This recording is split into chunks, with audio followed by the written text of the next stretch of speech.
Good afternoon. I'm Rosemary Chijindu, the anchor of the show called My Experience, where we connect mentors to mentees. On our show today, we have a person of high caliber, my role model, a woman and power, the former SSA Environment Ogun State, SA First Resident Lagos State, the very chairperson House Committee on Women Affairs and Social Development, the honorable member representing Ikene, Shagamu, Rimo North, Federal Constituency, Ogun State on the 9th Assembly, also coming for the 10th Assembly, our very own Yeyoba, Ewusi Makun, Ijaya of Ogun State, in the respectable person of Honorable Otunba, Adewunmi, Oriyomi, Onanuga. For the benefit of our viewers, please introduce yourself. You've nearly said everything, so I'll just add my name. I'm Rep. Adewunmi, Oriyomi, Onanuga.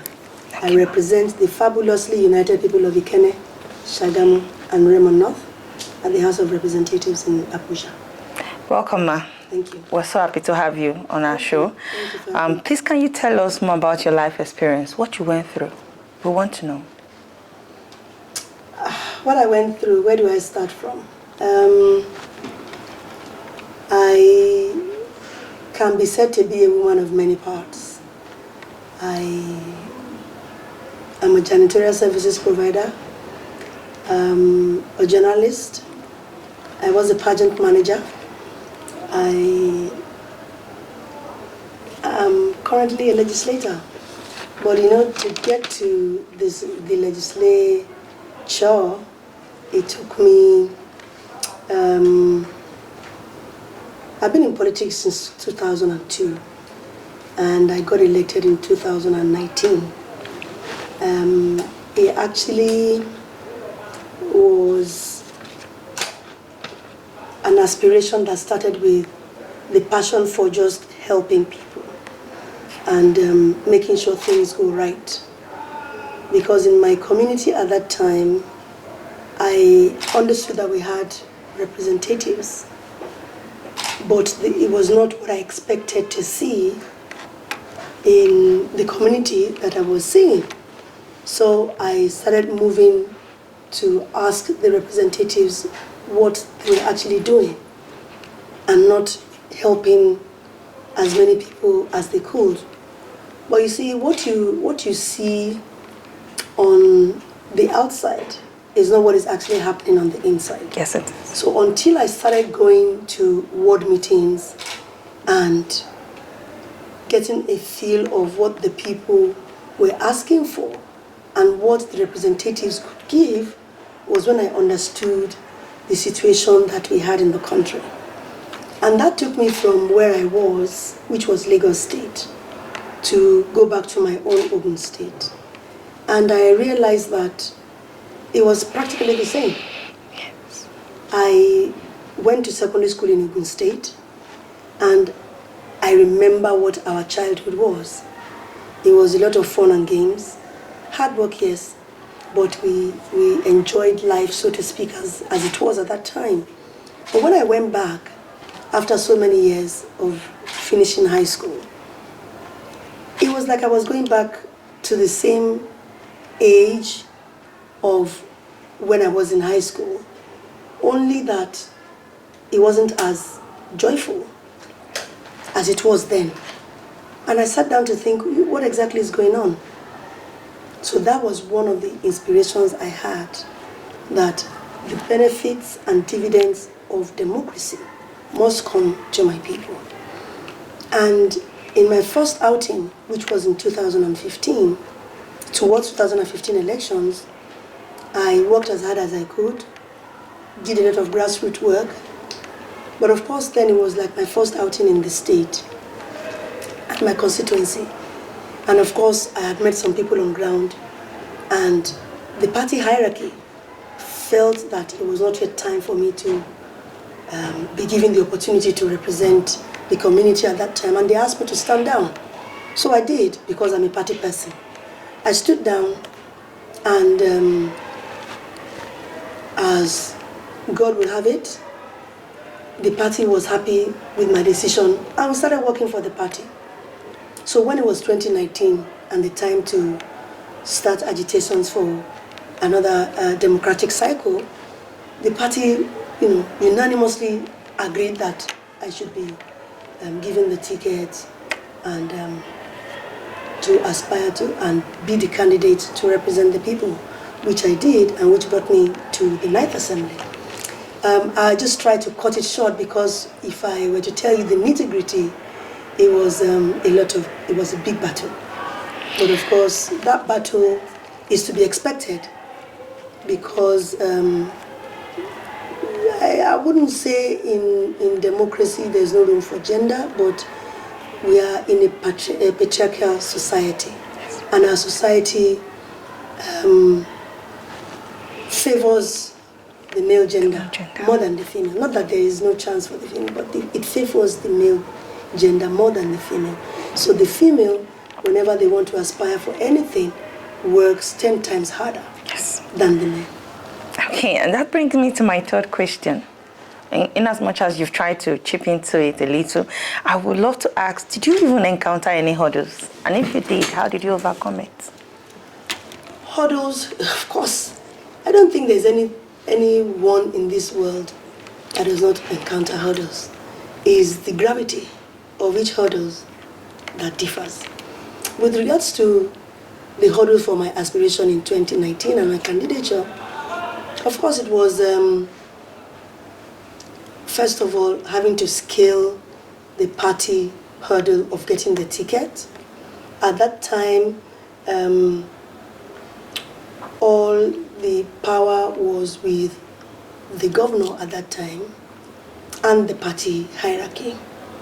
Of course, the governor is the leader of the party, so of course everything was vested in the governor at the time.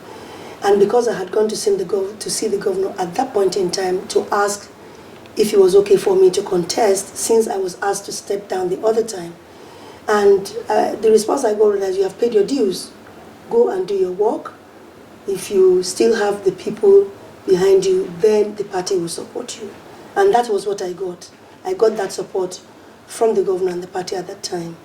There were issues in my state with regards to party,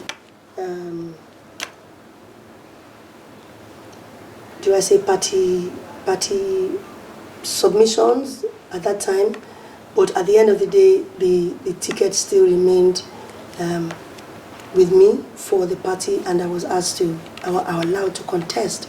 So yes, I went through hurdles even within the women folk, even within the party folk, and of course the opposition folk, which is what I met at the general elections per se. So there are different hurdles. Finances was a big hurdle as well that I had to surmount, because elections are not cheap. Even if it's by barter, if money are not changing hands, support of one form or the other would change hands. You have to do billboards, you have to do banners, you have to do T-shirts, you have to do face caps, you have to do souvenirs of different, it's finances. So all those are very capital intensive. So all those hurdles had to be surmounted to ensure success. Okay, going back to the main point, I just want to find out. I know you were born in 1965. Yes. And you were born in London. Yes, I was. But then even if there was a little sugar, there's always a story to everybody. How did it start out? With regards to your life story. You started out, you were born from London. I think you moved back to Nigeria. Yes. And then you started schooling. So we want to find out, during your schooling days, was it tough? Were things beautiful? Did you have any problems with life? Was there pain along the way? Well, I wouldn't say that, because yes, I was born in England, but I was brought back home at a very early age, because I went to nursery and primary school here. So it wasn't that I grew up in England or anything. I was brought back at a very young age because my parents were on scholarship to England, and they did very well. At that time, I was made to believe that Nigeria was so good, people never wanted to stay back once they finished their education. They would come back home. So my parents came back home, and I schooled here. I did primary school, secondary school, even my A-levels and my OND, I did here. Before, at that time, I was now old enough to say, you know what, I want to go back to England and finish my education. So I wouldn't say, I'm not a grass to grace kind of story. No, I didn't have, in fact, my youthful days were very happy, because at that time Nigeria was very buoyant and very, very, that's what I said when I said that when I was growing up in my secondary school days. I went to secondary school in Ogun State, Shagamu to be precise, Remo Divisional High School, and we had fun. I was in the boarding house. We had so much fun. It was a good life. So when I left and I came back and I saw that, you know, the city, the town was still the same as it was when I was in school, but it wasn't as joyous, was why I felt the urge and the need to make sure that life got better for my people. So I'm not a grass to grace kind of person. It wasn't like I had a very bad life that, you know, I didn't have shoes to wear. Or, no, I wasn't like that at all. I was in boarding school. I was from an average family. We were not rich, but we were not poor. You know, I'm from a royal family, so I guess that kept us in the middle class, so to speak. Yes. We were not affluent, but we were not, you know, we were not poor. Yes. And we were not, you know, we worked for everything that we got, and we appreciated whatever it was that came, you know, to us or to our table. So I didn't suffer like that, so to speak. I was in high school. My school fees were paid on time. I did my high school. I went for A-levels. My school fees were paid whenever I needed to be paid. So it wasn't like you know, my parents had to sell a bowl of whatever for me. No, it wasn't like that. I just thank God that, you know, it wasn't that bad for me. Not that I'm saying that for those who it was for, they didn't, no. You know, mine wasn't like that, is what I'm trying to say. I understand you. So throughout your life's journey, what motivated you? Did you even think, while growing up, I want to be a politician? No, but I've always had the passion to help other people. I'm an only child, and when I was growing up, I was a tomboy. I would do anything a man would do. I would climb trees. I would, you know, shoot catapults. I would do anything that men did, because I was, you know, very active. I had so much energy with me, and I didn't feel that there was anything that was unsurmountable for me.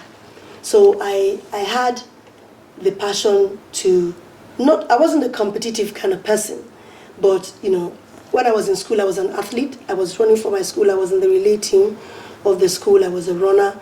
I was the first gold medalist for the Ogun State Sports Council when I was in Form 1. So I've been a very active person, and I always had the passion to help other people. So if I had something, I always believed that I could always get mine and give whatever I had to somebody who I felt didn't have. So it wasn't a problem for me to give. I've always been a giver. I always give out. So those were the things that actually, you know, motivated me. So when I saw that, you know, there were some things lacking for my community, I decided to stand up and bridge that gap. You know, bring whatever it was that was due to them home, so that at least we could have, you know, a better living standard for my people. Okay, thank you very much. In the future, 2 to 3, 4, 5 years, where do you see yourself?